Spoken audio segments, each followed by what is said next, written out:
Hi, it's Gina. Welcome to my channel. I'm going to do a journal page, which I've not done since I did that last one that I dedicated to the loss of my daughter. It's been a while, so it was definitely past time to do another journal page. I know it's another voiceover, and these typically don't do well on my channel, but I hope you stick with me because this project I thought was pretty cool. I wanted to do something different, and I have all of these paper towels that I put my watercolor paint on as I'm cleaning my brush.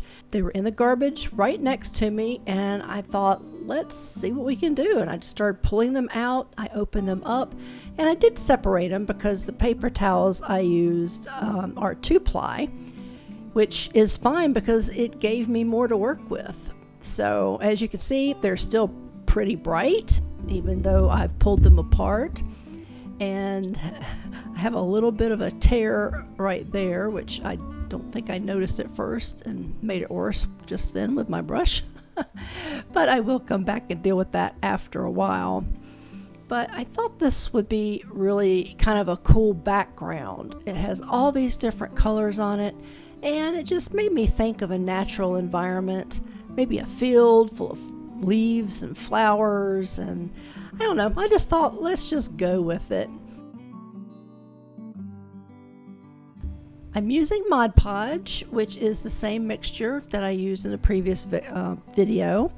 It's 50% water with 50% Mod Podge, and that just seems like a good consistency for doing collage. At least that works for me.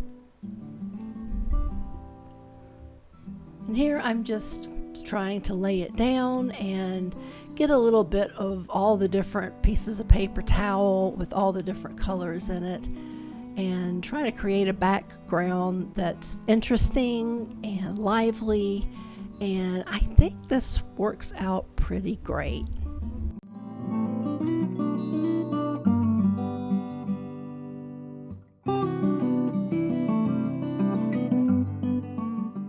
I want the colors to pretty much work together, so you see I've got a lot of the black that's kind of all in a certain area, but there are hints of it on the other page as well.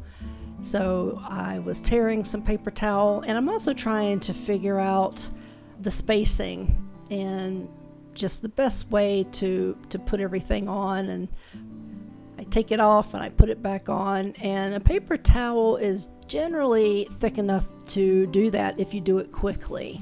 If you let it sit for very long, of course you can't take it off. But I made an adjustment pretty quickly there, and it enabled me to remove it and place it back without tearing. Just finishing up, laying all my paper towel down, and now I think I will address that hole that I made. I found a piece that I thought would work well, and I added it. And here I'm just trying to trim off all the edges, clean it up just a little bit before moving on to the next stage. So I've grabbed my core watercolors, and I thought I would just make this into a meadow. So what better way to do that than to add some grass?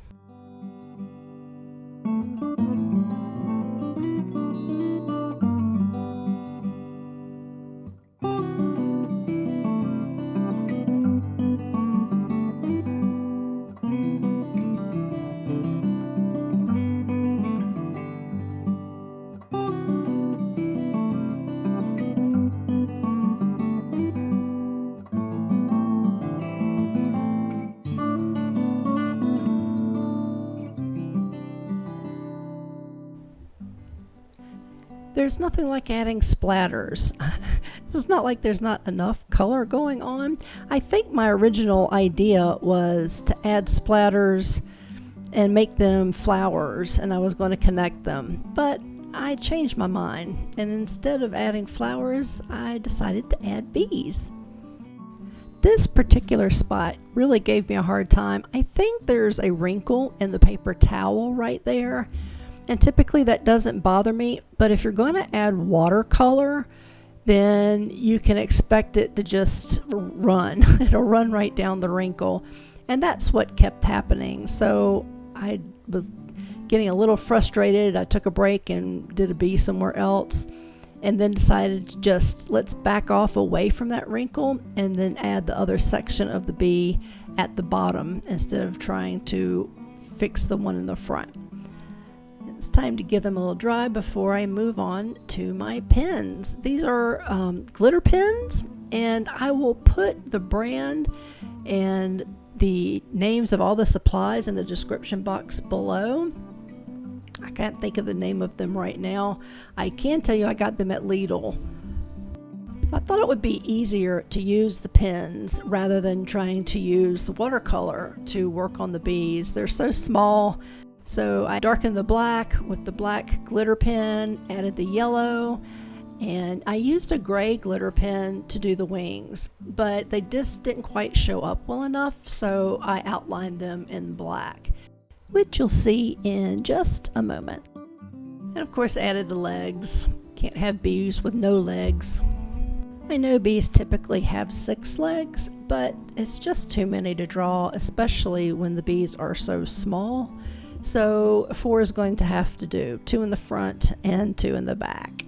And there I go. Now I'm outlining the wings. I definitely think that makes them easier to see.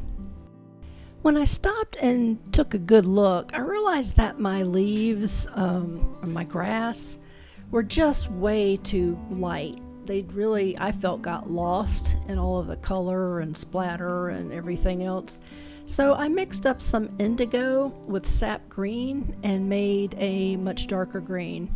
And that was able to make them a little bit more pronounced so they stood out better on the page.